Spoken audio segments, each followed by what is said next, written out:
Rebonjour à toutes et à tous et bienvenue au Wall Street Insider, Yann Mizar, pour vous retrouver de nouveau en ce vendredi 17 juin 2016. Alors on va faire on va parler de quelques actifs et notamment le dollar canadien, puisqu'il y a quelques minutes, il y a tout juste près d'une heure en tout cas, le taux d'inflation au Canada est tombé et est ressorti inférieur aux attentes du consensus. Mais avant tout, je vous laisse prendre connaissance de l'avertissement lié au risque de trading. Négocier sur marge sur le marché des devises ou via des produits CFD comporte un risque élevé et ne peut être recommandé à tout investisseur FXCM et DLFX. Nous pourrons en aucun cas être tenus responsables de pertes ou dommages occasionnés, incluant sans restriction des pertes ou manques à gagner qui pourraient découler directement ou indirectement de l'utilisation de ces informations. Alors, ce Wall Street Insider sera écourté, car comme vous le savez aujourd'hui, c'est une journée particulière pour les équipes DLFX et FXCM, car nous recevons certains des clients, donc certains de nos clients, certains des clients FXCM, dans le cadre de notre journée d'immersion. Euh, je suis intervenu ce matin, je vais intervenir donc dans quelques minutes après ce webinaire, donc c'est la raison pour laquelle ce webinaire sera quelque peu écourté, mais on va parler du Forex notamment, du Forex et du taux de change USDK d'un compromis. Simplement, juste avant, je vous rappelle que ce soir, les marges augmenteront, dans le but justement de prévenir du risque de Brexit, et les marges risquent d'augmenter également dès la semaine prochaine.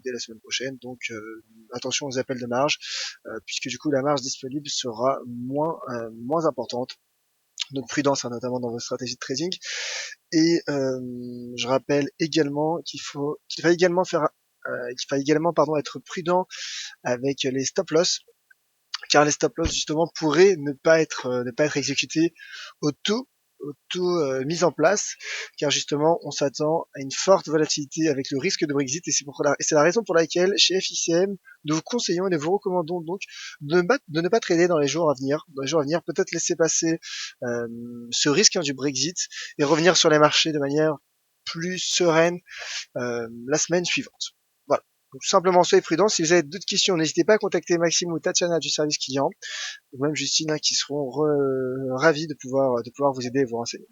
Alors, avant de passer justement au marché, je vous rappelle que vous disposez du chat et que vous pouvez donc poser toutes vos questions, laisser vos commentaires ou encore vos graphiques. Justement, il y a une question de la part de Pado qui tombe bien, puisque Fado, voilà, est visiblement satisfait de mon analyse pétrole et USD CAD. Écoutez, c'est parfait. J'en parle tout de suite de l'USD CAD. USD CAD justement qui est baissier, le signal baissier, en tout cas en données horaires, a été donné ici sur cette bougie, la bougie du jeudi 16, donc d'hier, à 16 heures. Pourquoi? Repli sur cette oblique haussière, très bien vu d'ailleurs de la part de Vincent. Hier, vous l'avez montré en direct lors du Wall Street Insider que nous avons effectué en duo. Donc, repli sous cette oblique haussière, au point près quasiment, vraiment, c'est parfait, c'est un point parfait très bien trouvé par Vincent. Et surtout, le marché qui a formé un bearish engulfing pattern, avalement baissier. On a fait un avalement baissier sur une résistance dynamique, cela donne tout simplement un retournement de tendance. Alors pas non plus un retournement de tendance, mais en tout cas, suite à cette impulsion haussière entamée depuis le 8 juin, en effet le marché est reparti à la baisse. Il semble avoir mis fin à cette tendance. Je maintiens donc ma cible à 1,2845, ma cible moyen terme. H4 également, H4 il y avait un très bel avalement baissier, toujours sous cette oblique. Et en daily, donc ce repli, ce pendu sous cette oblique. Là, je pense qu'en effet que les signaux ont été clairs, les signaux techniques. C'est la raison pour laquelle je vise donc les 1,2845, qui est un niveau de support qui a soutenu les cours par le passé. Alors, je vais peut-être même ajuster un peu ce niveau de support. Voilà, ajustons-le sur les 1,2834, qui est donc mon objectif swing sur le taux de change USD CAD. Alors un mot sur la macroéconomique, car comme je disais à 14h30, ont été publiés les chiffres de l'indice, les chiffres de l'inflation, hein, donc l'indice des prix à la consommation au Canada pour le mois de mai. En glissement annuel, l'inflation est ressortie à 1,5%, donc l'inflation ralentit, puisqu'elle était à 1,7% le mois précédent, mais surtout le consensus l'attendait à 1,6%. Donc chiffre mitigé, l'inflation core, l'inflation, l'indice des prix, pardon, la consommation de référence de la Banque du Canada ralentit également. puisqu'il ressort à 2,1% et c'est conforme aux attentes du consensus. Donc, chiffre mitigé, décevant. Malgré cela, le dollar canadien reste fort face à un dollar américain qui consolide. Comme vous le voyez sur l'US dollar index. Donc pour l'USDK, vous avez compris, je suis baissier. Et le dollar américain, en effet, reste baissier. Regardez, en weekly également, cette oblique baissière qui couvre les cours. Donc à très court terme, en effet, je pense qu'on peut aller chercher ce niveau de support à 11 835 pour les dollars index. Sur du moyen terme, en effet, un retour sur ce point bas, sur les 11 800, 11 810, cette zone, me paraît envisageable. Alors, on va peut-être parler de quelques actifs majeurs. Ensuite, je vous laisserai, je passerai peut-être aux questions rapidement. On va parler de l'euro-dollar. L'euro-dollar, on ne peut pas parler du forex sans parler de l'euro-dollar. L'euro-dollar qui tient son niveau de support, qui tient les 1,12,235. Je rappelle, c'est un niveau de support, un seuil d'inversion de polarité monthly. C'est la raison pour laquelle je l'ai mis en noir sur mon graphique. Là, je pense que vous le voyez, ce seuil d'inversion de polarité, donc résistance qui devient support. Et le marché, d'ailleurs, qui a rebondi également sur un niveau de support. Donc cette zone à 1,1135, 1,12,235, qui soutient les marchés. Le taux de change euro-dollar, qui a rebondi sur la partie inférieure de ce canal ascendant, et qui se stabilise, qui teste à court terme un niveau de résistance. Là, nous sommes sur des pivots. Nous sommes sur un pivot car en effet, le marché, l'euro-dollar teste cette résistance court terme à 1,12,95. Il s'en rapproche. Il teste du moins celle-ci à 1,12,60. Je pense qu'il a le potentiel pour aller chercher les 1,12,95. C'est poursuit son rebond, bien sûr. De toute façon, les mouvements sont susceptibles et risquent d'être latéraux, au moins jusqu'au Brexit, puisque le marché clairement attend, se trouve dans un climat d'attentisme avant le Brexit.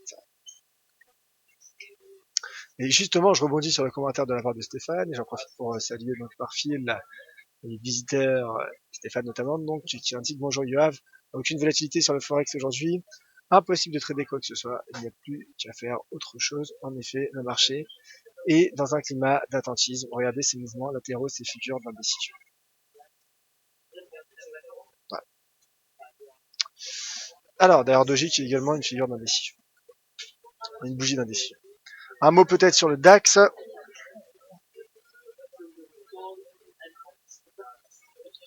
Le DAX qui tente de rebondir, à l'image des autres indices boursiers, qui tente de rebondir suite à cette divergence haussière, belle divergence haussière en H4, que j'ai montré d'ailleurs ce matin, il me semble, dans le morning, dans le Good Morning Euro-Dollar. En tout cas, j'en avais parlé hier ou ce matin de cette divergence haussière de RSI. Le DAX qui rebondit. Les marchés boursiers semblent rassurés finalement par la suspension de la campagne Brexit au lendemain du malheureux meurtre de la députée britannique, députée travailliste Jo Cox, et qui était partisante d'un Royaume-Uni européen. La campagne a donc été interrompue, suspendue. Le référendum sera peut-être reporté, on ne sait pas encore. Dans ce contexte, le marché, sans prendre de bénéfices, semble effectuer des rachats de positions honteuses.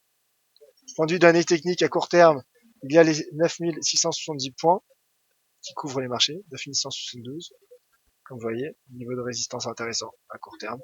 Divergence haussière qui donne toutefois un potentiel au DAX pour aller chercher les 9750 points. D'ailleurs, hier, il y a eu la formation d'un marteau inversé, d'un marteau même, marteau bleu, qui n'est pas parfait certes, mais marteau quand même. Peut-être même une étoile du matin. Peut-être même la formation d'une étoile, non pas une étoile du matin puisqu'il y a cette mèche supérieure, c'est bien dommage. Mais en tout cas, dans l'esprit, on sent que le marché tente de rebondir. D'ailleurs, je vous invite à retrouver un article Wall Street sur le S&P 500 que j'ai mis en ligne quelques minutes avant ce webinaire. Voilà. Donc le DAX qui s'essaye une résistance, mais qui a selon moi le potentiel pour aller chercher les 9750 s'il passe cette résistance court terme à 9680. pour être très exact, à 9670. Voilà donc pour ce petit résumé de la séance du jour. Peu de volatilité, donc comme je disais, nous vous recommandons de ne pas trader en attendant le Brexit, car il y a un risque finalement, un risque de crash, de décalage important de marché. On se retrouve donc à 17h30 pour la closing bell pour un résumé complet de la séance du jour, du moins sur les différentes classes d'actifs. Donc je parlerai bien sûr du forex, des bourses, mais également des matières premières. Je dois vous laisser en effet car dans quelques minutes je retourne en journée d'immersion.